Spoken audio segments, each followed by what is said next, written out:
प्यारे दोस्तों, यह डिक्टेशन 400 शब्द की 80 शब्द प्रति मिनट की गति से बोली जाएगी। रेडी स्टार्ट करते ही डिक्टेशन शुरू हो जाएगी। Ready start.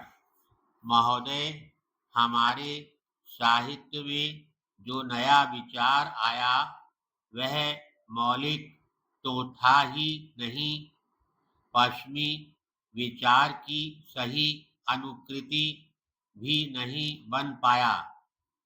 साहित्य के उद्देश्य को लेकर वर्तमान भटकाव उसी विचारहीनता की परिणति है। इसके अतिरिक्त मेरी धारणा रही है कि जो लोग रचना क्रम में प्रवृत्त हैं वे विचार की प्रक्रिया को ही जिंदा नहीं रखे हैं, बल्कि सांस्कृतिक धारा को भी जीवंत बनाए हैं। यह जीवंतता बनी रहनी चाहिए, क्योंकि सामाजिक ऊर्जा को रचनात्मक दिशा मिलती है। पैराग्राफ। किसी वर्ग को ही समाज मान लेने की भ्रामक धारणा का शिकार हमारा साहित्य भी हुआ है। समाज जिस संगठन का नाम है उसमें प्रत्येक व्यक्ति महत्वपूर्ण है, व्यक्तियों का वर्ग नहीं। यह ठीक है कि समाज पर किसी वर्ग का प्रभुत्व स्थापित हो जाता है। वर्ग के विरुद्ध जब हम पुनः किसी वर्ग को संघर्ष के लिए प्रेरित करते हैं तो असंतुलन को बढ़ाते हैं। एक वर्ग को विस्थापित कर दूसरे को स्थापित करने की प्रक्रिया अंतहीन है। यह संघर्ष को निरंतरता देती है।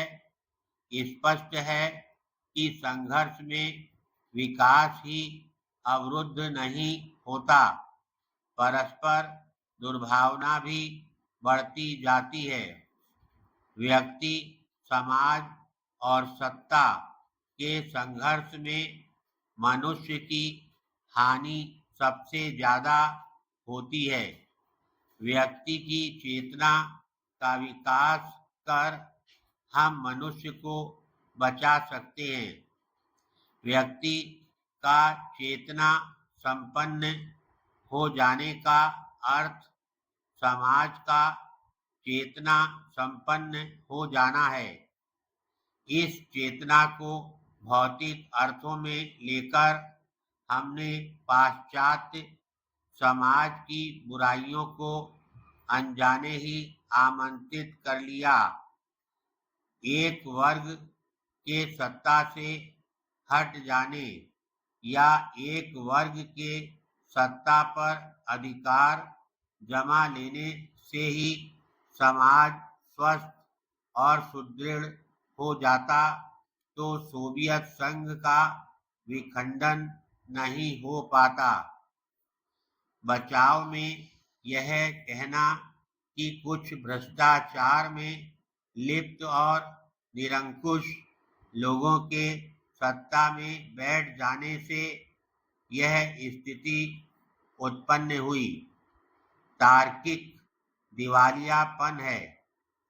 कौन कह सकता है कि उस तथाकथित सत्ताधारी वर्ग को हटाकर जो दूसरा वर्ग बैठता वह ईमानदारी से कार्य करता और सामाजिक असंतोष दूर होता। प्रश्न इस या उस वर्ग का नहीं है, मनुष्य की मूल प्रवृत्तियों के परिष्कार का है। यह परिष्कार सत्ता नहीं समाज का प्रबुद्ध वर्ग करता है।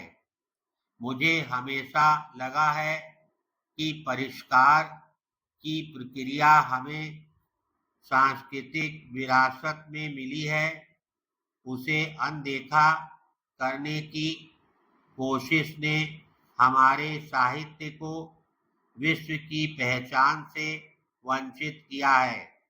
इसीलिए साहित्य संस्कृतिवादी धारा से प्रभावित रहा। धन्यवाद।